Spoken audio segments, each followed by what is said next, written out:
Estamos aqui presentes para o lançamento da aplicação UD Community, com os seus fundadores Bruno Nunes e Marco Nunes. Também temos na nossa presença Edgar Ken, fundador de Time Banking nos Estados Unidos, e Chris Gray, member of the board Time Banking 2 dos Estados Unidos. Welcome to Portugal. So, why capitalism failed to recognize social care as an asset if it was economic value and it's a fundamental structure of society? I think the problem goes beyond capitalism and applies to any system that relies on money. Because money is based upon a definition of value called price, and you have price in any monetary system. Price is based upon supply and demand. So if you have little of it, price is high. If you have a lot of it, price is lower. If you have a whole lot of it, price is worthless. And I suddenly realized that that meant we have a monetary system that devalues what it means to be a human being. Because human beings are not scarce. We have an ability to listen that is not scarce. We have an ability to come to each other's rescue, to feel for each other, to hug each other, to speak to each other. And so the things that enabled our species to survive are universals. So we have devalued everything that enabled our species to evolve as a species that cared for each other, that cared for each other's children, that cared for a mate who was the sole survivor, that cared for the elderly. So all the things that enabled human beings as a species to survive, we have created a monetary system that devalues it. And I thought, wouldn't it be nice to have a monetary system that actually valued what it meant to be a human being and what it meant to help other human beings survive, and maybe what it meant to help us survive on this planet? A strange idea, but that was what got to me. We've been talking for the last 2 days many times and many subjects about it, and the thing that we've been talking and I would like to approach right now is that we are seeing that even though people are changing money for their services, and we have this solution of time banking with a greater purpose, the question that I put above the table is, how can we do this transaction between the lack of time that people have because they are working to earn their money, and the beginning of trust so that they can start to have time and spend time with each other. This is what I would like to approach, because like we were talking about this project Wood Community, it's something about between both, and we are going to see how it's going to run and the results of it, and the contact between the financial exchange, but also in time for time, an hour of service for an hour of time exchange. And between your experience, in which way do you suggest this transition would be better? So one of the things that's happened is, at least in the fairly near past, was women stayed at home and looked after the babies, raised the children. I was one. I was a stay-at-home mom. I raised my children, which was both a good thing, and women paid the price. Women paid the price in lack of freedom, and women have moved to be more free, more involved in the market. But at the same time, children have sort of fallen through the net, as it were. And how can we bring them back? And the idea is that by building a very supportive community, we can act together, because mothers were raising families so often in small households, at least recently. And if we can bring back that community sense that our children are for all of us, and that what we see the possibility is that Hood might bring back this community capacity, this community connections, but start saying this isn't just your responsibility, it's our responsibility. Yeah.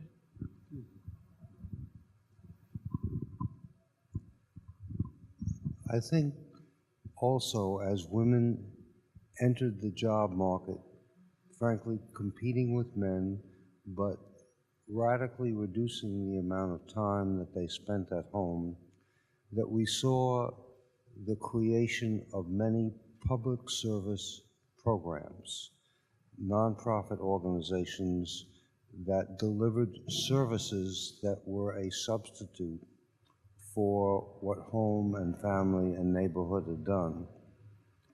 And then we started learning that delivering services doesn't necessarily do the job. You can really deliver good prescriptions and surgery and not produce health. I can give a brilliant lecture and then I have to read the exams, and it occurs to me maybe somebody else has to do the work. A psychiatrist can talk to you for an hour, but then you have to go home and live the other 23 hours of the day by yourself.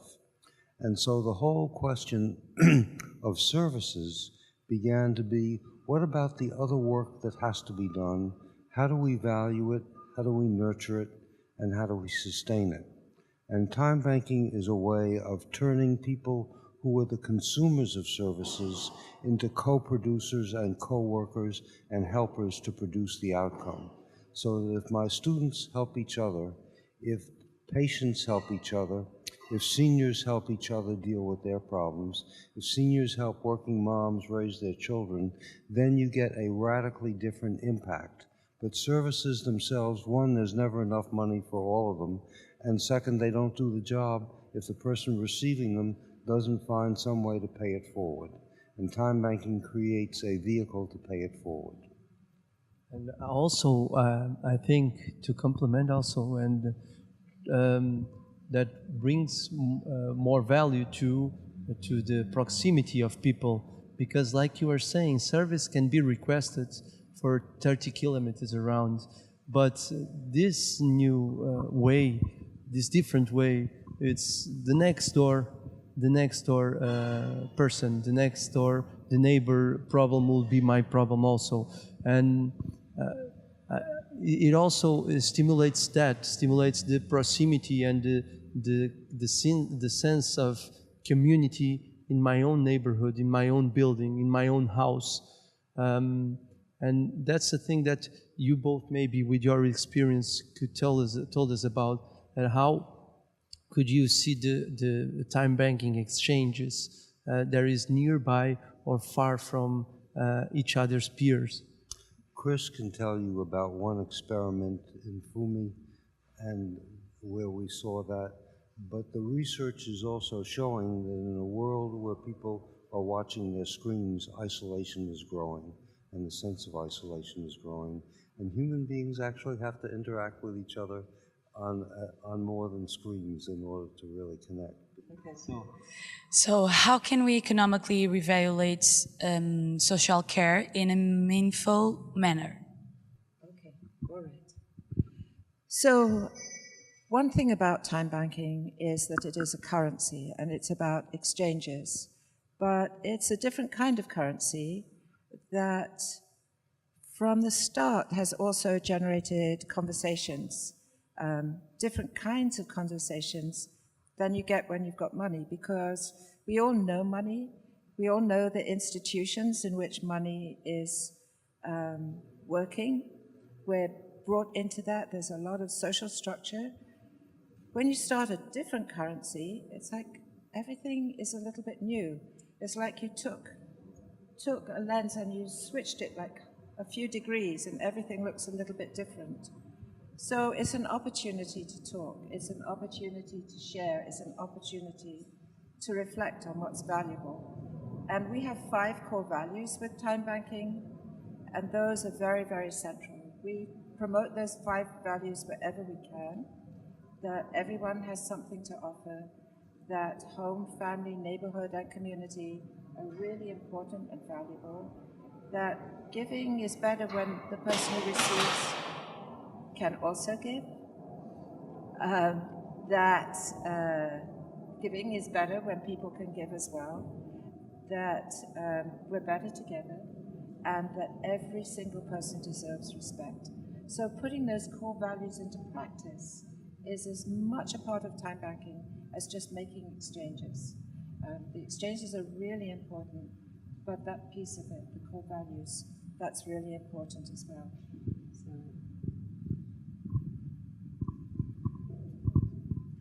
That has implementation on different levels. In any given program, we can ask, do you even ask the person who comes for help what they can do? Do they have a network? Do they have any friends? What are their hobbies? Do you even record the work they do, or do you just say, that's nice, that's volunteering?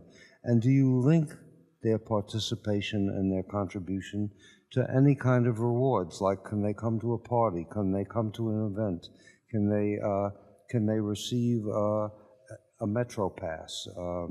So when we redefine work, we link work to recording it and linking it to a reward. When we ask about reciprocity as the fourth value, we ask, do you ever ask them if they would tell somebody else that they got some help, or that this is a place they can get some help? Or do you ever ask them to help somebody else? Or do you even ask them to babysit for somebody so they can get help?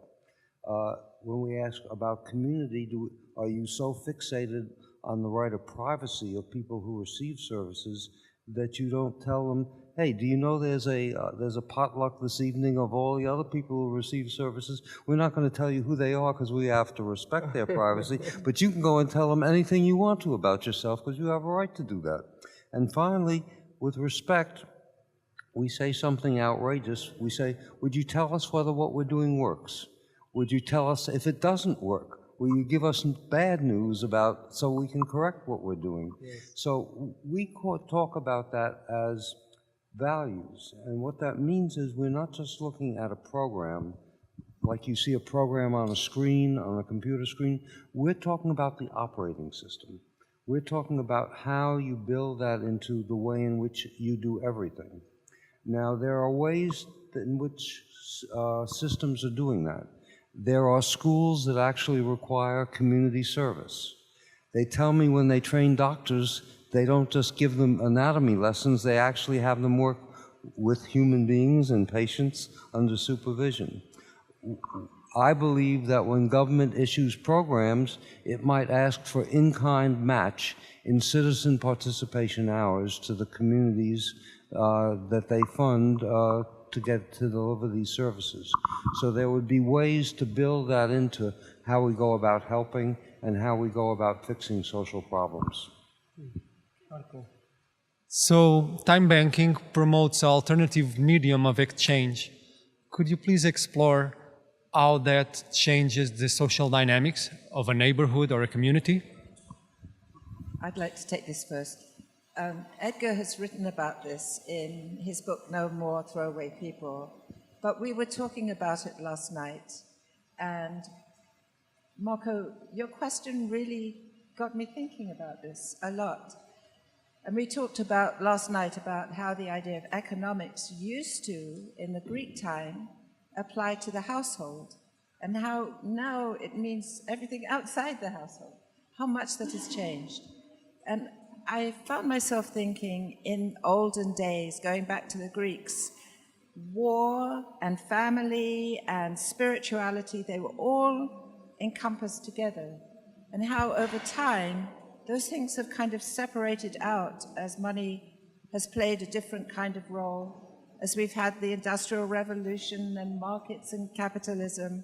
And now we have like economics and spirituality and family, they're kind of spread out apart from each other.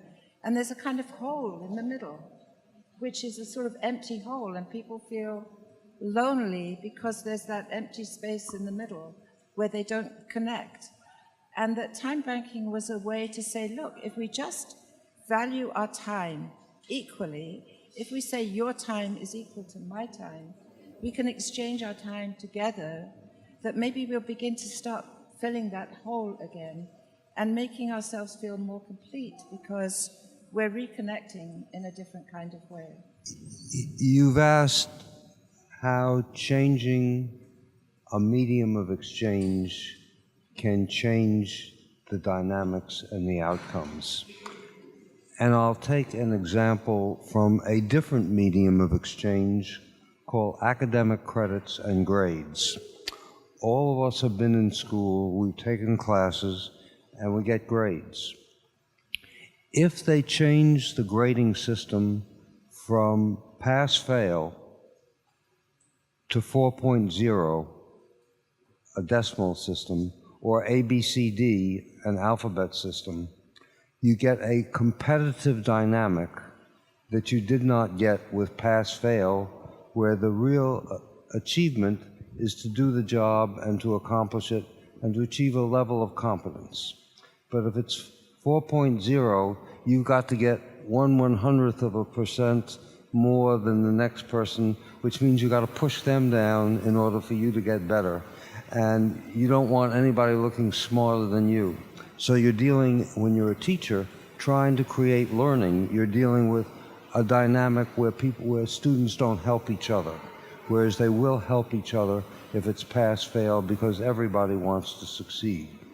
I think that when we change the medium of exchange in money, and money is all about quantity and do you get more and can you have more and more and more, and you start saying, can I earn a credit in a way that helps another human being? Because that will enable me to feel that I matter, to feel that I'm making a difference. That will fulfill a personal need to answer the question, why am I here and did I use my time well? That will be a different motivation than can I get more time credits, because the accumulation of time credits per se doesn't necessarily mean anything, except it means a great deal to you each time you earn it. You've already gotten the reward by earning the credit. You don't even have to have spent it in order to get the reward. And let me tell you about our experience that we are living in for the last 2 days, that we are feeling right away the exchange. Because, first of all, we have to thank you for being here in such an important day for this launch, but we really felt it day before and today, the contribute to this new project, this new way of connect people. And we are feeling it since right then, because since the day before, since we start talking and exchanging experience, we are doing that already. And it's amazing how it promotes and even though inspires us to inspire others. And I want to respond to that. When we got the invitation, we understood that by creating a system that honored both money and time, that you were taking the movement to a new phase, that this would be the cutting edge, because we think money is valuable, we think money is important, but that we did not want to reject it, we wanted to break its monopoly. And by creating a system where people can choose which they use and which is appropriate, you're making it possible. To use an automotive comparison, it's the Prius, it's the combination, and you figure out, or the automobile figures out, I don't need gasoline right now, I can go on the energy that I generate. And with time banking, I can go on the energy that I generate. No, I need to buy some little additional help, I need to buy something that I can't produce myself. And to create a Prius for the time bank movement represented to us an exciting step forward, and we wanted to be part of that, and we wanted to affirm that.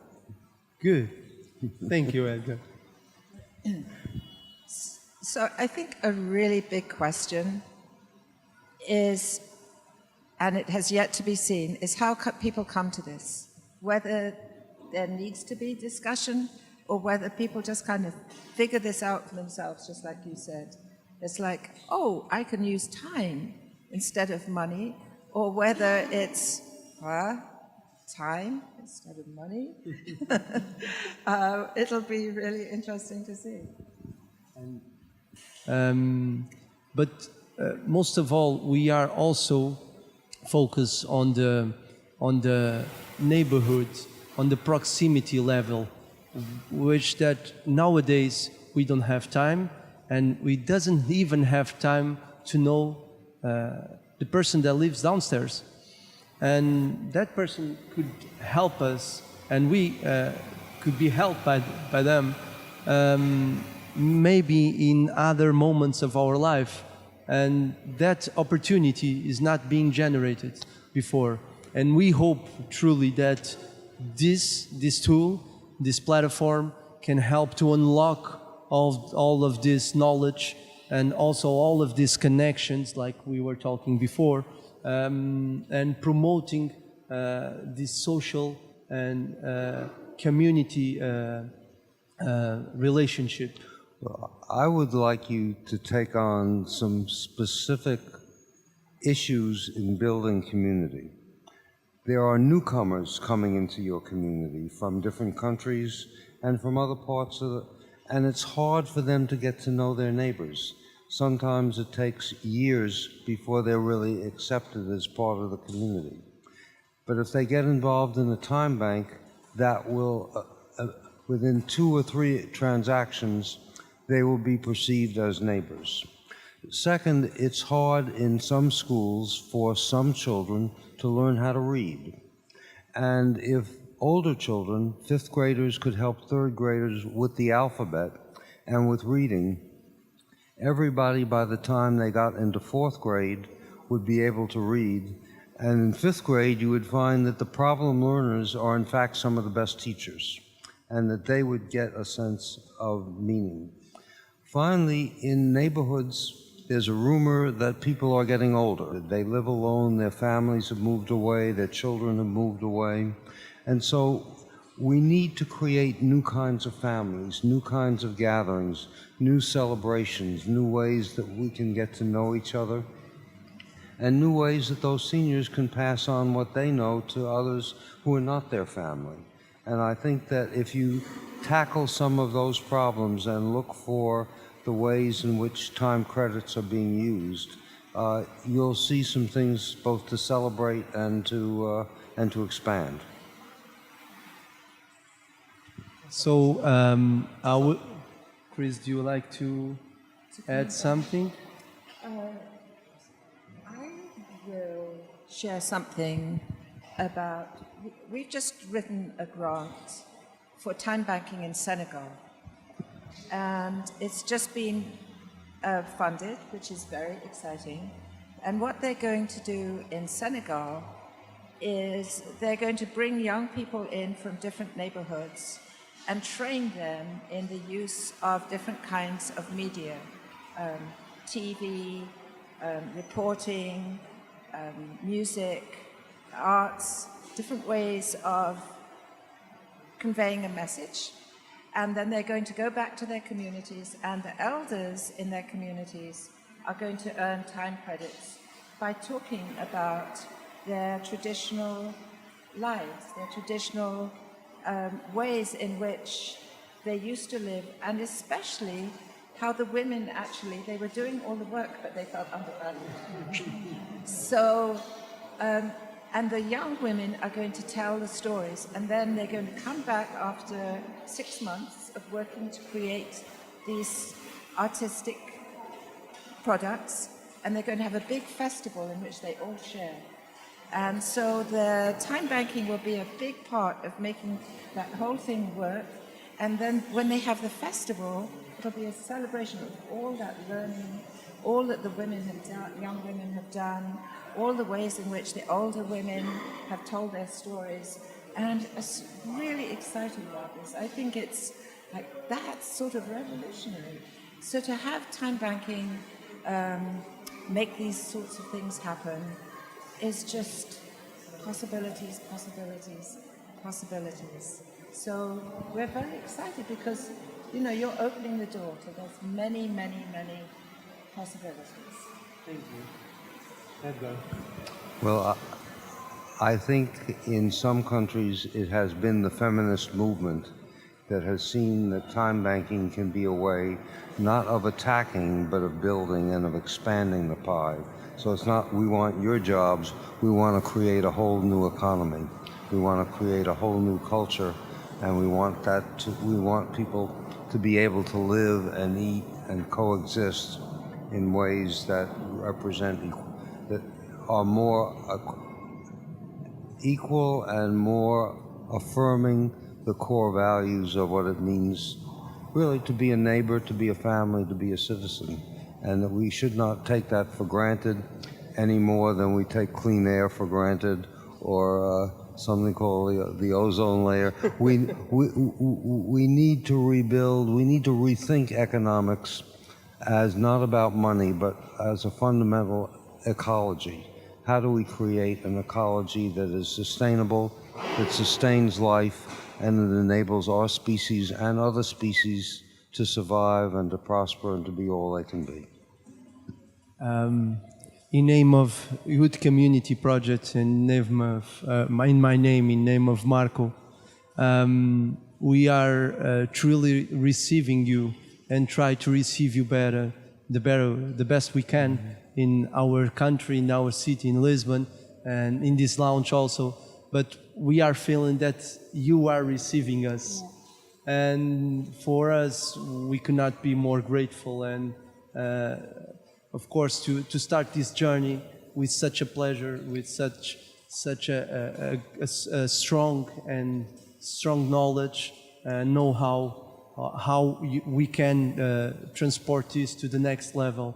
Well, two things. One, we hope this won't be our last visit. For sure. And second, we would urge you, if there are people listening who would like to be part of a workshop or a task force to actually put this into place, then you could hold a gathering with them in a way that says, well, let's take this project on, let's do this little thing, and then revisit it and see how that worked.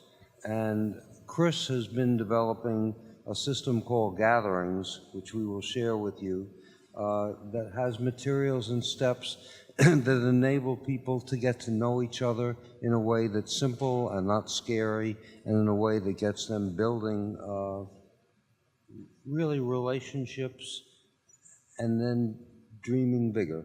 And she can share that with you too. So, yes, I've created Gatherings with a Purpose. It's on the internet, called gatheringwithapurpose.net, and it's just beginning right now. And the purpose of Gathering with a Purpose is for people to come together around the idea of time banking and to explore the core values together, to explore how they might use their strengths to do something that they want to change in their community, to make something happen. And it's just an opportunity, really, to come together and explore together. And we're just starting that journey together. So I'm excited about Gatherings with a Purpose and hoping to build it up over time in just the same way that that's right, that you're doing with the book. So it's an opportunity for conversation around time banking. So there's a time bank in the United States. It's in Florida, and it has a wonderful, wonderful time bank leader.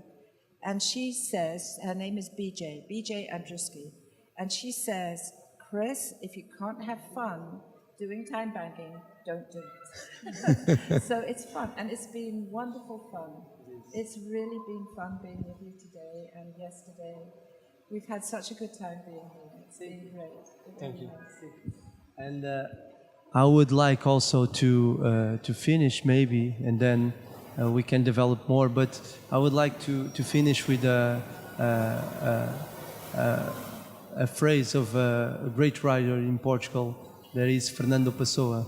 He says that the dream is the only thing that we have, because the rest is all invented that belongs to everybody.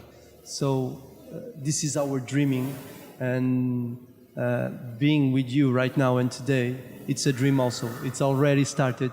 So thank you once again. I hope you enjoy, and for sure, Edgar, we are going to committed to that next step, that schedule the gatherings, and try to get in contact with different communities, even though we are far away. You have that commitment for us. I will share with you a proverb from Native Americans. They say, "We did not inherit the world from our ancestors, we borrowed it from our descendants. And we must return it to them in a way that is better."